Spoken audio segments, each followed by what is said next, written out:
income from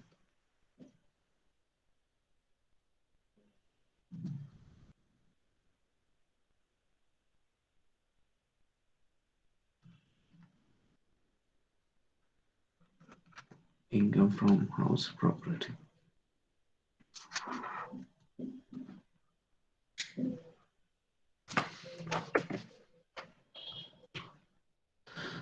So first of all, जिस तरह से हमने बाकी हेड्स ऑफ इनकम के बारे में भी बात की, इनकम फ्रॉम हाउस प्रॉपर्टी के जो सेक्शंस है, मैं थोड़ा सा स्पीड में रहूंगा आज। कुछ चीजें हो सकता है शुरू की क्लासेस में मिस हो जाएं, but in the later stage of the classes it will surely make the sense. We will start from section 22 to section 27। ये मेन सेक्शंस हैं जिसमें हम इनकम फ्रॉम हाउस प्रॉपर्टी यानी हाउस प्रॉपर्टी से होने वाले इनकम्स को डील करेंगे फ्रॉम सेक्शन 22 टू सेक्शन 28। क्योंकि जो सेक्शन 28 है, section 28 is a charging section of PGBP income. ठीक है, पीजीबीपी इनकम का सेक्शन 28 है, इसलिए section 22 to section 27 they are specific for the income from house property. तो first of all we need to understand what exactly is the house property. अच्छा, आपके हिसाब से just try to answer this question, थोड़ा सा हम interesting बनाने की कोशिश करते हैं इसे। What do you think? What is the house property income? Any idea? Any one of you? What is the house property income? So Okay. हाँ जी, yes, बोलिए। which is used for living purposes, like to live there for rental purposes. The rental income. Letting out house property. Okay, letting out Rental. house property. ठीक है, तो यानी कि एक house property से होने वाली इनकम या उसके किराए से होने वाली इनकम क्या कहलाती है? हाउस प्रॉपर्टी इनकम कहलाती है। ठीक, by and large it's fine. ठीक, but the very first question is what is the house property then? If you are saying house property income, we get to know the house property is this. ठीक है, and the income from the house property is the house property income. It shall be chargeable under section 22 because it's a charging section. ठीक है, लेकिन if I ask you what is a house property, क्या है house property? Which is used for living purposes. Okay, ठीक है, यानी कि आप कुछ ऐसा कह सकते हैं, कुछ आप ये कहने की कोशिश कर रहे हैं, कुछ इस तरह का स्ट्रक्चर। तो बचपन से सबने ऐसे ही घर बनाना सीखा है ना? मैंने भी ऐसे ही सीखा है, आप लोगों ने भी सबने ऐसे ही सीखा होगा। ठीक है, क्या ये हाउस प्रॉपर्टी है? Can we call this the house property? ठीक है, yes we can we call it like this is the apartment for example, first floor, second floor, third floor. ठीक है, is it a house property? Yes, it is the house property. इस तरह की house property से we are all familiar with the house property, the concept of the house property like this only. ठीक है, या किसी की अपनी एक फ्री जो प्रॉपर्टी होती है, इंडिपेंडेंट प्रॉपर्टी होती है, that is also considered as the house property. लेकिन when it comes to income tax, when it comes to section 22 to section 27, we will deal with so many cases where even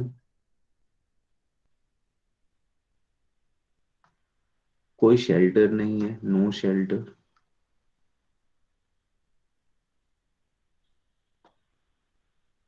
no shelter, कोई terrace नहीं है,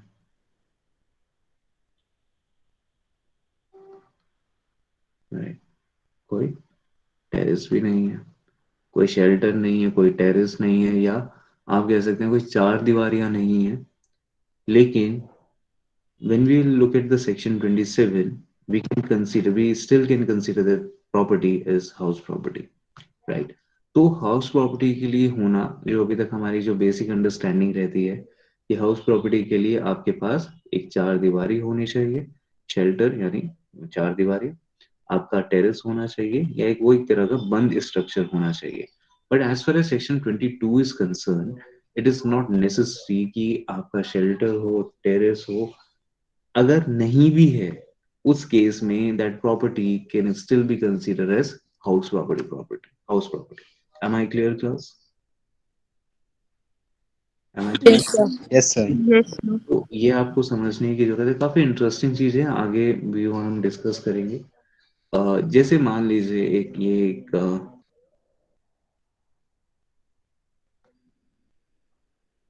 this is the property, ये आपका एक house है, तो आप इसे तो हाउस प्रॉपर्टी कह ही सकते हैं, ठीक है। और कुछ इस तरह से एक लॉन है, the lawn area. Now if you look at the house, which is traditionally we know it, this is the house, right? In layman way, ये आपका घर है, और ये बाकी जो एरिया है, this is the lawn area, and it constitute 90% of the total property, and this house contains only 10% of the entire property. ये 10% है और ये बाकी एरिया 90% है, राइट। अब यहाँ पे क्वेश्चन ये अराइज होता है कि क्या हाउस प्रॉपर्टी सिर्फ इस घर को माना जाए या इस लॉन को भी माना जाए, या हो सकता है आपके घर का एक एरिया ये है, वहाँ एक पासेस बना हुआ है, एक पाथ बना हुआ है, and you have to follow, you have to you know cross that path, ये यहाँ पे ग्रास है, ये घास लगी हुई है, आपका बगीचा है एक छोटा सा, ठीक है, और आपका एक दूसरा part of home is established here, right. इस तरह से आपका दूसरा पार्ट बना हुआ है, ठीक है जी। तो अब ये भी हाउस प्रॉपर्टी है, मान लिया ये भी हाउस प्रॉपर्टी है, तो क्या ये पाथ जो इनको कनेक्ट कर रहा है, क्या can we call is a part of the house property, can we call this grass वाला पार्ट बगीचा हाउस प्रॉपर्टी? ये सारी की सारी चीजें सेक्शन 22 में हम स्टडी करेंगे बाय एंड लार्ज, और आई कैन से यस। अगर मैं फर्स्ट केस की बात करूं, when only one house was constructed, now there are two house are constructed on this property, दोनों के दोनों, और साथ में ये area, path area, passage area, और साथ में ये garden area, that will be the part of the house property under section 22। यानी इनसे होने वाले इनकम, इससे कुछ होने वाली इनकम भी एक तरह से आपके सेक्शन 22 में ही टैक्सेबल होगी। या फर्स्ट केस था जिसमें 10% was the house area and rest 90% was what? 90% was this like lawn area और गार्डन एरिया। तो उस केस में भी वो 90% area should have been considered as what? And it shall be considered, it shall be considered as the part of the house property. तो house property is very interesting, although technicalities में हम जा रहे हैं, इतना टेक्निकलिटीज में normally questions नहीं पूछे जाते हैं।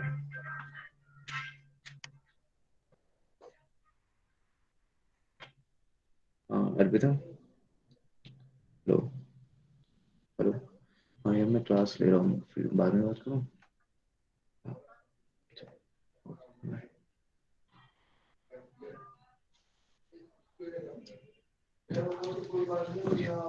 तो आई होप आपको समझ आया होगा अच्छे से, यस। Yes, sir. हाँ जी सर। ठीक है, गुड। तो we get to know what exactly is this house property, और क्या है, आगे हम थोड़ा सा और चलेंगे, धीरे धीरे और भी आपको वो चीजें समझ आएंगी। देखिए हाउस प्रॉपर्टी, ये जो सेक्शन है, और this head, if I talk about the house property head of income, this is the only head of income which is based on estimated income, estimated income, only head of income।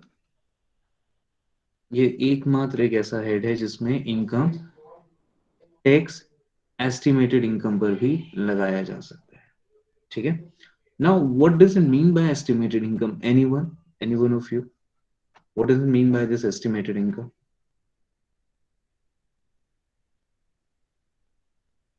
बताइए। Not the exact value, but the perceived amount. Exactly, very good. This is the estimated income, which means that income may not be the actual income, but at the same time, income might be perceived income. I mean, income might be deemed income. आप हो सकता है, जैसे कि एक मैं example भी आगे दूंगा और काफी सारे एग्जांपल्स दूंगा, कि आपकी कुछ इनकम्स एस्टिमेटेड हो सकती है। इसका मतलब क्या है, आपने कितना कमाया, कितना नहीं कमाया, आपने कितना किराया लिया, कितना नहीं लिया, पूरे साल आपकी हाउस प्रॉपर्टी खाली पड़ी थी, पूरे साल आपकी हाउस प्रॉपर्टी ऑक्यूपाइड थी, it doesn't matter at, right. इसका मतलब the tax shall be based on the estimated income, not actual income. Am I clear class? समझ आ रहा है? Yes, sir. ठीक है। तो ये एकमात्र हेड ऑफ इनकम है जिसपे एस्टिमेटेड इनकम पे टैक्स लगाया जाता है। बाकी सारे हेड्स ऑफ इनकम में आप देखेंगे to some extent in PGBP there are the incomes which are considered estimated income, but there's a very small fraction part of the PGBP. As far as the this income from house property part is considered, the entire income can be calculated based on the estimated income, not an actual income. एक mister x है मान लेते हैं, छोटा सा example है। Mister x है, he lives in, for example, he lives in Dwarka. तो द्वारका में उनका एक खुद का प्रॉपर्टी है and he is the owner of the property। तो द्वारका प्रॉपर्टी,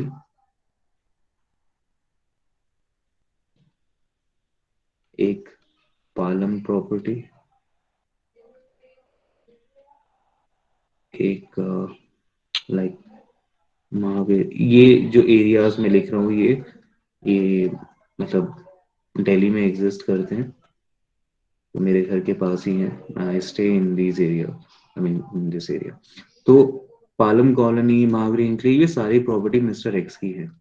ठीक है, क्या हो सकता है आपने फर्स्ट टाइम सुना हो इन सब का नाम। अब देखिए, ये जो द्वारका वाली प्रॉपर्टी है, हो सकता है इसमें खुद रहते हैं अपने पेरेंट्स के साथ,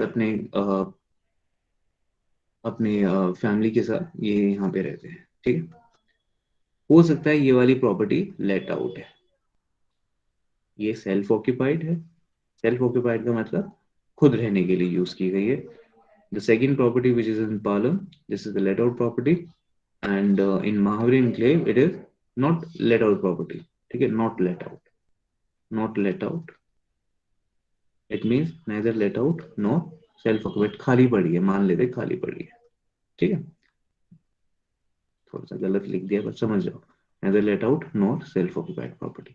तो हो सकता है कुछ ऐसे केसेस आपको देखने को मिले जहां पर अलग अलग प्रॉपर्टी पे टैक्स लग जाए बिना उससे कुछ इनकम अर्न किए। Right, I am not telling you everything, each and everything here only because this is the very first lecture. I don't want to make the things very complex, but आप समझने की कोशिश शायद कर पा रहे होंगे कि द्वारका प्रॉपर्टी में आप खुद रहते हैं तो कोई रेंट आप अर्न नहीं कर रहे हैं। पालम कॉलोनी प्रॉपर्टी आपने लेट आउट कर दी है। As far as the Mahavir enclave property is, which is neither let out nor self-occupied property, what can be considered? I mean, Mahavir enclave की property को क्या consider किया जा सकता है? That can be a question, right? वो हम आगे के sections में देखेंगे, section 23, section 24 में आगे देखेंगे। तो आई होप आपको समझ आ रहा होगा कि यानी कुछ ऐसी प्रॉपर्टीज हो सकती हैं जहां से आप रेंट कमा नहीं रहे हैं, एक भी दिन आपके पास किराएदार नहीं था, लेकिन फिर भी मान लिया गया कि आप उससे कुछ ना कुछ अर्न कर रहे हैं, and that property can be considered as deemed let out. I hope the idea is clear everyone, सबको समझ आ रहा है? Yes, sir. Good, very good. तो देखिए, किसी को कोई प्रॉब्लम, यहाँ तक सब कुछ इजी इजी चल रहा है, काफी इजी चल रहा है, राइट? और ये Yes, आपने भी sir. डीम्ड लेट आउट वाला पॉइंट कौन सा बताया था? बच्चे, डीम्ड लेट आउट का मतलब देखिए क्या होता है कि कोई property, the property is not actually let out, but for the taxation purpose we can consider property as deemed let out. मान लेंगे कि वो प्रॉपर्टी लेट आउट है, किराए पर दी गई है।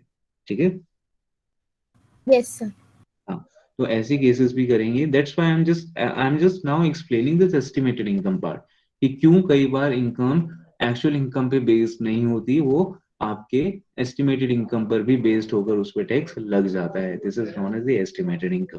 ठीक है, एंड इसके बारे में कुछ रियलिटी चेक भी अगर आपको दूं, the income from house property is most abused section or the head of income. The reason is they're the people those who are having a lot of different plots or the free independent property or the apartment property, and they are earning a very huge income as a rental income, but at the same time they do not pay the taxes. Yes, देखिए इसमें कुछ बुरा नहीं है या कुछ अच्छा नहीं है कि अगर हमारी फैमिली में भी इस तरह से हम इनकम अर्न कर रहे हैं, बिकॉज हमारी इकोनॉमी बहुत अभी it is not very formalised economy. तो it is not like if I am sharing with you all these things, तो आपको ये ना लगे कि भाई ऐसे हम भी रेंट अर्न कर रहे हैं या ऐसा कुछ नहीं है। It is just I am just telling you the reality that there are the people those who earn lakhs of rupees of rental income, but at the same time they do not pay a single penny of rent because of the less formalization of all the digital records of the property and the registry. Therefore, the government is not in a position to trace down all the rental income. ठीक है। तो house property को बोला जाता है, जब हम taxation की बात करते हैं, टैक्स इवेजन की बात करते हैं, हाउस प्रॉपर्टी में सबसे ज्यादा टैक्स इवेजन होता है। ठीक है, समझ आया आप सबको? ठीक है। Yes, sir. Yes, sir. तो ऑब्वियसली हम तो लीगल वे पढ़ रहे हैं कि किस तरह से टैक्स लगना चाहिए। हम अभी ये नहीं देख रहे कि कितना लोग टैक्स चोरी करते हैं, नहीं करते, because if you look at in your surrounding, you will find out that most of the people, they are earning good rental income, but they do not pay the tax, and that's totally okay. I mean, देखो ये मैं सोचना कि I'm promoting it or I'm saying it, but it's just we are not that formalized economy. This is the only reason that people are not paying, and it will take a lot of years to make it the entire formal network, जिससे कि सारे income पे tax लगे। Tax भी एक ऐसी चीज है, इसके ऊपर काफी अच्छे अच्छे थियरीज हैं कि क्या टैक्स हर चीज पे होना भी ठीक है या नहीं है। और कई बार कंक्लूजन ऐसे निकल कर आते हैं कि let the economy function the way it's functioning, do not touch it, and the demonetization was a very best example of it. जिस तरह से इकोनॉमी चल रही थी आप उसे चलने दीजिए। At the end of the day, economy is helping to flourishing the entire economy, and those even the unformal economy, right? But sometimes government do all this stupid stuff, every government and across the world. Now, okay, अब हम section 22 read कर लें। यहाँ पे किसी को कोई problem, कोई भी प्रॉब्लम, कुछ कोई भी क्वेश्चन किसी भी तरह का? No, sir. ठीक है। अच्छा, रिकॉर्डिंग हो रही है ना? Yes, sir. हाँ जी सर। ओके, ठीक है, ठीक है। तो अब हम बात कर लेते हैं बच्चे सेक्शन 22 की। और देखिए section 22, as I already told you, section 22 is what? क्या है section 22? Charging section. Very good. जिस तरह से सेक्शन 15 था सैलरी हेड में, the same way we have charge in section 22. Now, section 22. Section 22, it says the annual value. मैं पहले लिख देता हूँ, उसके बाद समझ आना।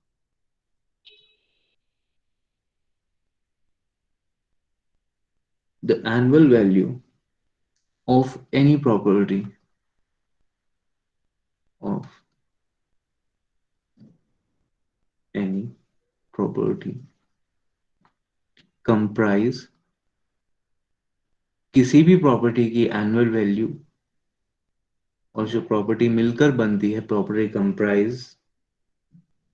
comprises any building, any property कैसी होनी चाहिए जिसमें बिल्डिंग हो। ठीक है, property comprise any building, land, upper, I think spelling गलत हो रही है, tenant, land appertainent thereto. The annual value of any property, the property which includes the building as well as land appertainent thereto. इसका मतलब मैं आगे की class में बताऊंगा, बट फिलहाल अभी इसको प्लेन वे में समझते हैं। The annual value of any property comprise any building, land appertaining thereto, of which जिसका of which SAC of which SAC is the owner। भाई ओनर भी तो होना चाहिए ना उस प्रॉपर्टी का। is the owner shall be chargeable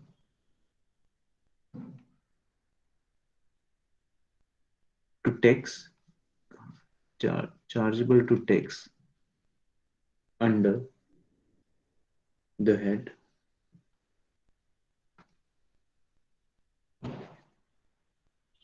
income from house property. Income from house property. From now onward, I'll be writing the house property as H/P, which is house property. From house property, after giving deduction, after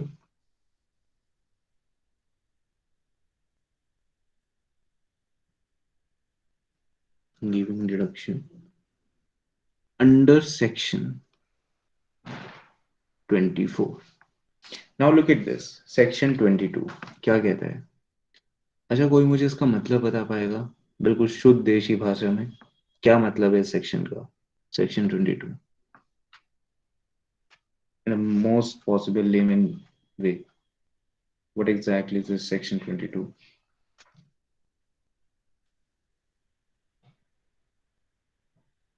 Yes.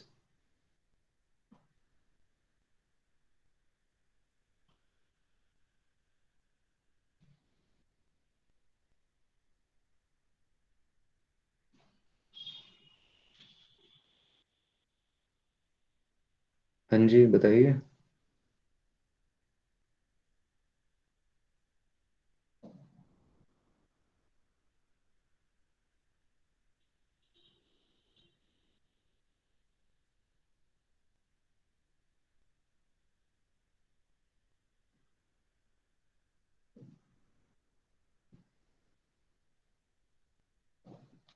Hello, am I audible? आवाज आ रही है आप सबको या नहीं आ रही Yes, है? sir. आ रही है। Yes, sir. तो बताइए, पढ़ना नहीं आ रहा है, क्या दिक्कत है?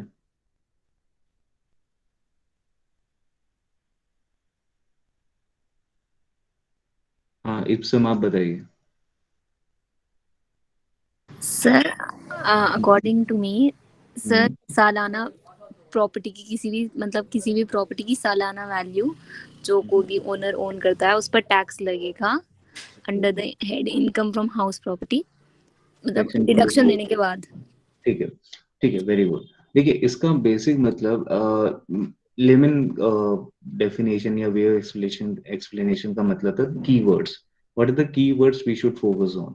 It basically says the annual value, एक प्रॉपर्टी की एनुअल वैल्यू हो, और वो प्रॉपर्टी क्या हो? Building, land appertaining thereto हो, जिसका ओनर ऑब्वियसली एसएससी, राइट, जो भी उसको ओन करेगा, the person who is owning that property, the SSC, we all know the SSC, what are the different types of SSC, right? ठीक है, वो taxable होगी हाउस प्रॉपर्टी में अंडर सेक्शन 24। तो what are the key words here? Annual value, क्योंकि we don't know what exactly is the annual value. Yes और no class, क्या पता है हमें एनुअल वैल्यू का मतलब? Do we know the annual value? सब पर ईयर, मतलब ईयरली। प्रॉपर्टी का एक तरह से क्या, एनुअल एक तरह से आप कह सकते हैं कि कितना किराया मिला। यस और no? This is the annual value in a layman, in a layman way, right? तो first of all we need to understand the annual value. वे एनुअल वैल्यू क्या है? And in order to understand this we have section 23। Annual value को समझने के लिए हमारे पास है section 23। Yes, in section 23 we will see how to come up with the annual value of the property. ठीक है, तो एनुअल वैल्यू, उसके बाद एक वर्ड आया, ये building, land appurtenant thereto, this word building, land appurtenant thereto, we will understand this word as well. Annual value समझ जाए, building, land appurtenant thereto, यानी कि हम बिल्डिंग का मतलब समझ जाए और लैंड अपर्टेनेंट देयर टू का मतलब समझ जाए, देन ओनर का मतलब समझ जाए। Yes, because there's a section which is section, I don't remember the section exactly, I think it's section 26 or 7, owner का मतलब समझ जाए। because in house property there are two type of owners, दो तरह के owners होते हैं। one is known as actual owner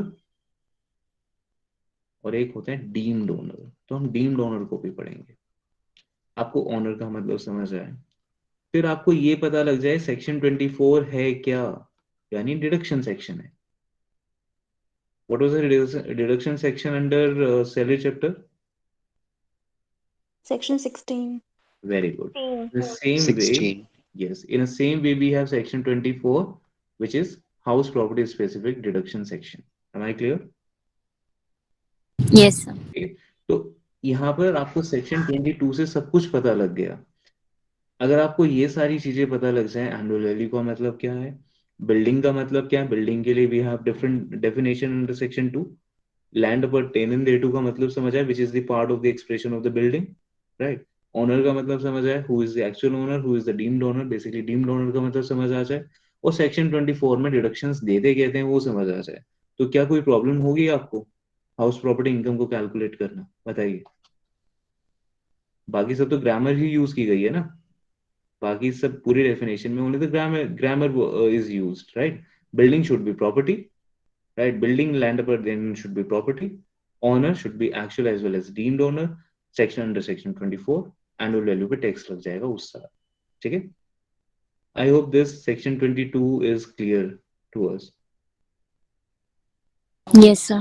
Yes, sir. इसी सेक्शन से हमें सब कुछ पता लग जाएगा, सारी टेक्निकलिटीज पता लग जाएंगी, यानी कि section 22 obviously it's charging section.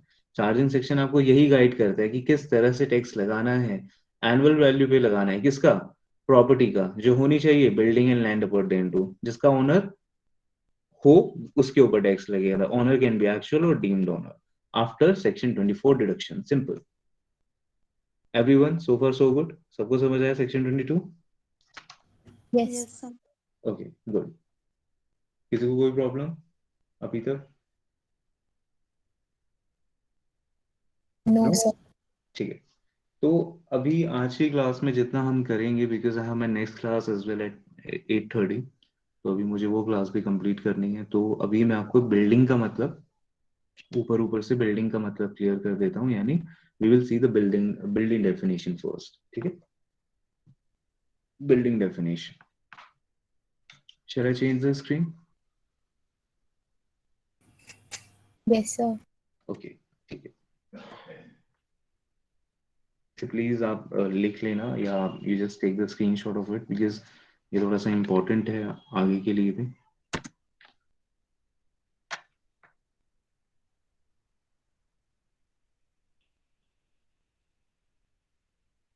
Now we need to understand ये बिल्डिंग क्या होती है, क्योंकि प्रॉपर्टी, हाउस प्रॉपर्टी कैसी होनी चाहिए अभी हमने देखा, house property should be building.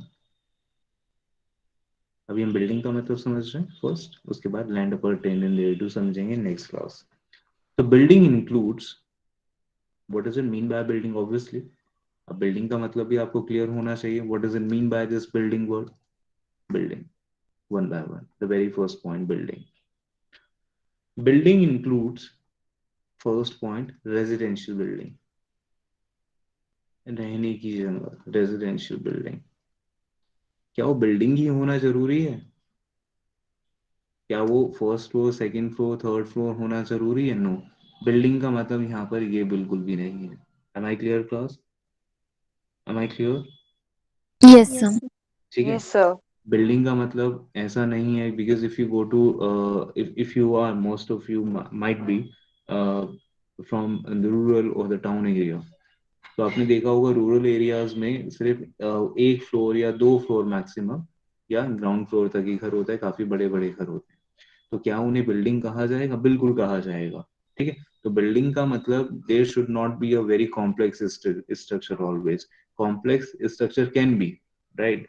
For example if you are living in apartment 6, 7 or 8 floor apartment, can be considered as a building? Yes, it is building. But at the same time, the home or the house where only one floor or there is only ground floor is made or constructed, can be considered as a building? Yes. So building basically it can be a simple as well as complex structure, ठीक है, और brick and mortar, ठीक है। तो residential building. Next हम बात करते हैं बिल्डिंग, वो बिल्डिंग जो रेजिडेंशियल तो नहीं है, but building which is late out for business purposes. भाई मेरा घर है, मैंने एक फैक्ट्री के लिए दे दिया, और what I am earning from that property, I am earning rent. तो देखा जाए उस घर में तो बिजनेस का काम हो रहा है, but am I carrying up the business? Am I carrying on that business activity? No, I am not. I just lent out the property. I just let out the property and I'm earning rent from it. So एक ऐसी building which is let out for business purposes, उसमें business चल रहा है, कोई office खोल गया, कोई बैंक उसमें खोल दिया गया, कोई एटीएम इस्टेब्लिश कर दिया गया, आपने देखा होगा एटीएम भी इस्टेब्लिश होते हैं, ठीक है, काफी सारे जनरल स्टोर्स उसमें खोल दिए गए, तो क्या भाई वो बिल्डिंग का पार्ट माना जाएगा हाउस प्रॉपर्टी में? क्योंकि हाउस प्रॉपर्टी का मतलब तो हमने देखा कि रेंट से होने वाले इनकम, लेकिन वहां तो बिजनेस एक्टिविटीज चल रही है, बट मेरी थोड़ी चल रही है।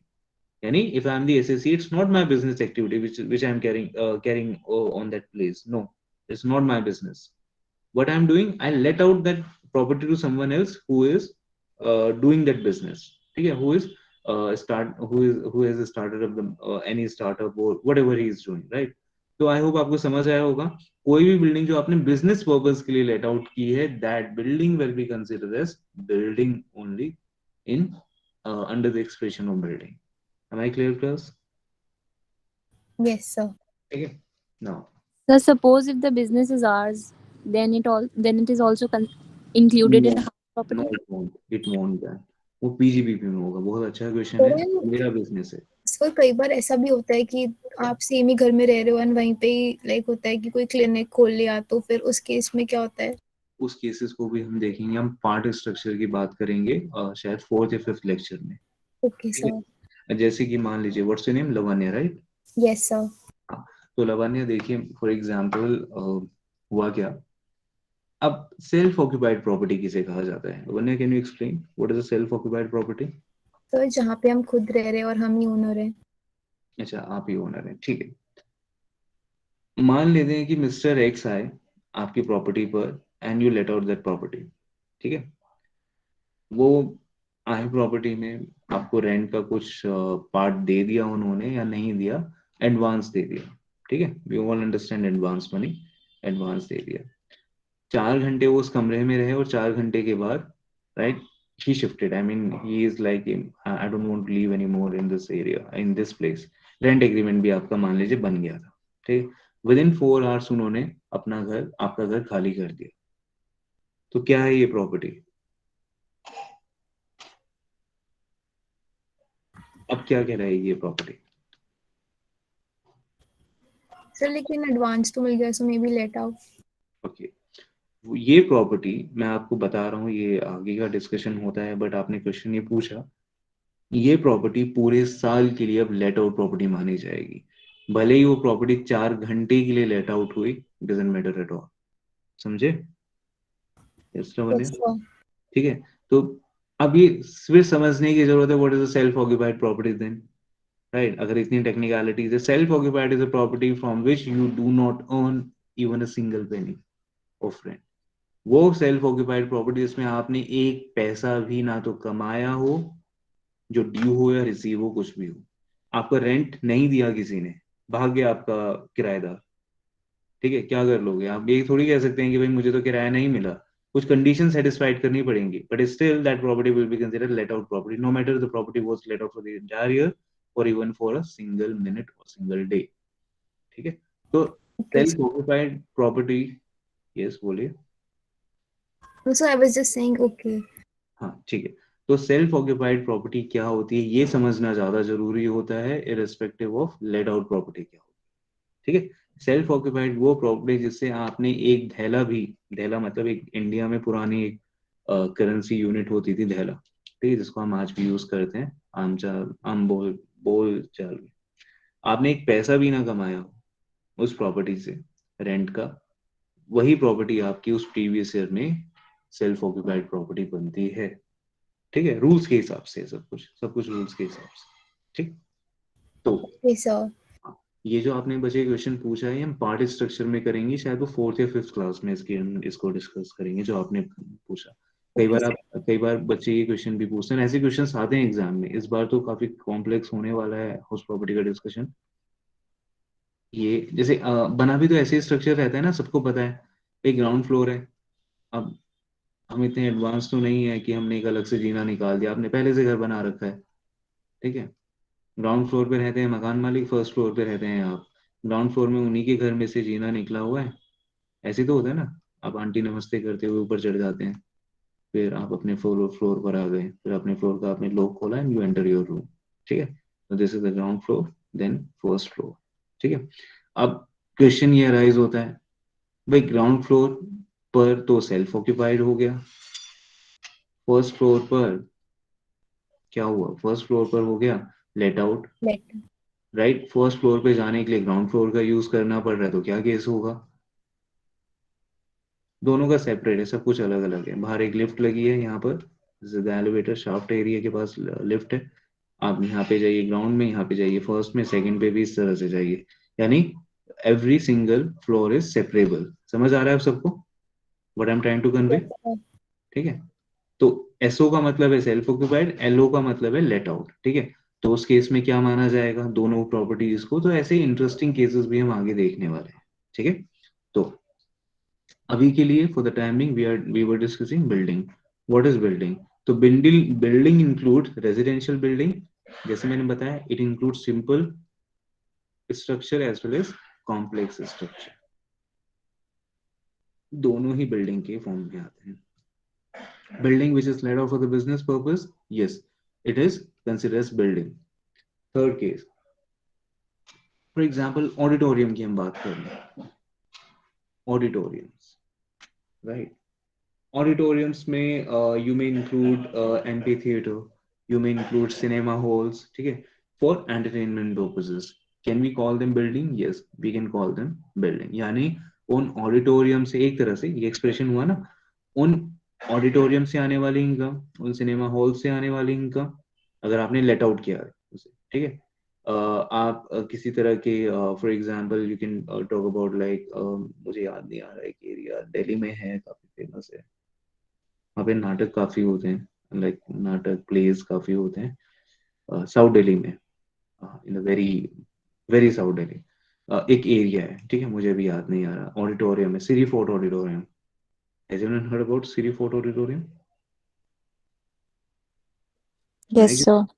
ठीक है, तो आप गए भी होंगे, तो दिल्ली में काफी फेमस है, मैं तो कभी नहीं जा पाया।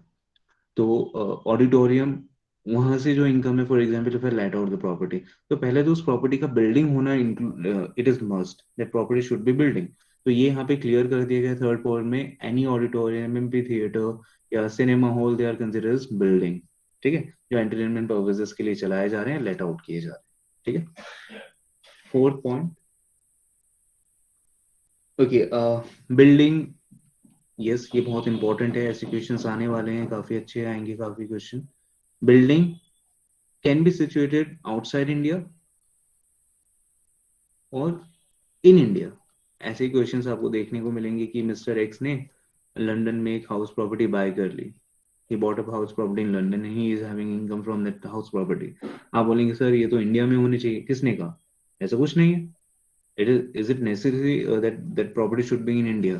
आपको पता होगा इनकम से फर्क नहीं पड़ता, आपके रेजिडेंशियल स्टेटस से फर्क पड़ता है, याद है सेक्शन 6 सेक्शन 5, याद है, भूल गए आप सब?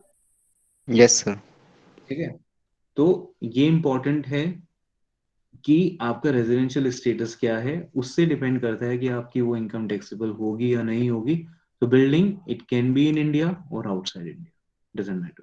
ठीक है, नेक्स्ट पॉइंट। सर इवन तभी हम उसे देंगे जो फॉरेन प्रॉपर्टी है। बोले सर जो रेंट इसमें से अगर नहीं आ रहा उस प्रॉपर्टी से, अगर फॉरेनर जो प्रॉपर्टी है बिल्डिंग है सपोज, तो तब भी उसे कंसिडर करेंगे। बिल्कुल हो सकता है। आपने अभी केस देखा जिसमें मैंने Mahavir enclave parliament Dwarka mention किया था? ये सर। हाँ, तो उस केस में भी कुछ ऐसा ही पॉइंट था, राइट, कि वो प्रॉपर्टी भले ही आप उससे रेंट अर्न नहीं कर रहे हैं, ठीक है, फिर भी हो सकता है कि आप उस पर, आपको फिर भी टैक्स देना पड़े। ठीक है, तो वो केसेस भी हम आगे देखने वाले हैं। फिलहाल के लिए अभी हम सब कुछ ओपन ओपन रख रहे हैं, because I can not teach you everything in a single class and we all can understand. साथ में मैं सारी चीज एक साथ बता भी नहीं रहा आप सबको, तो अभी हम सिंपल सिंपल चीजें रख रहे हैं। ठीक है, बिल्डिंग, रेसिडेंशियल बिल्डिंग हो सकती है, building which is late out for the business purposes, yes, it can be auditorium, amphitheater, like cinema hall, anything for entertainment purposes. Building, it can be outside India, in India, that will be considered building. Any place of the building where the building is situated, it is immaterial. ठीक है, वो जरूरी नहीं है। Next,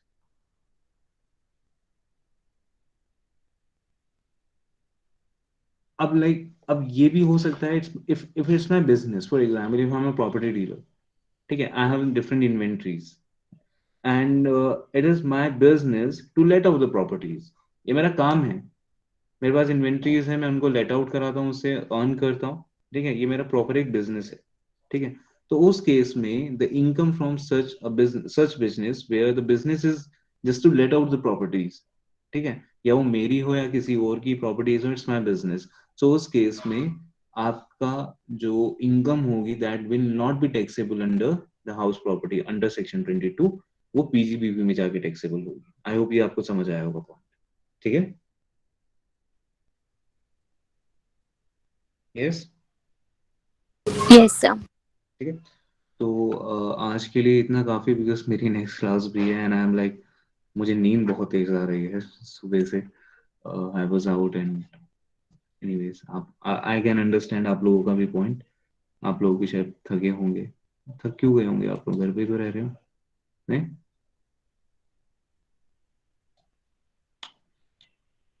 अच्छा, समझ आया आप सबको अच्छे से सब चीजें, सबको क्लियर हुई? हाँ जी sir.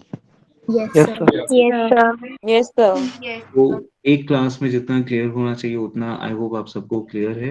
And you may ask कि शायद ये क्वेश्चन आपके मन में चल रहा हो कि सर कितनी क्लासेस लगेंगी इस चैप्टर को कंप्लीट करने में।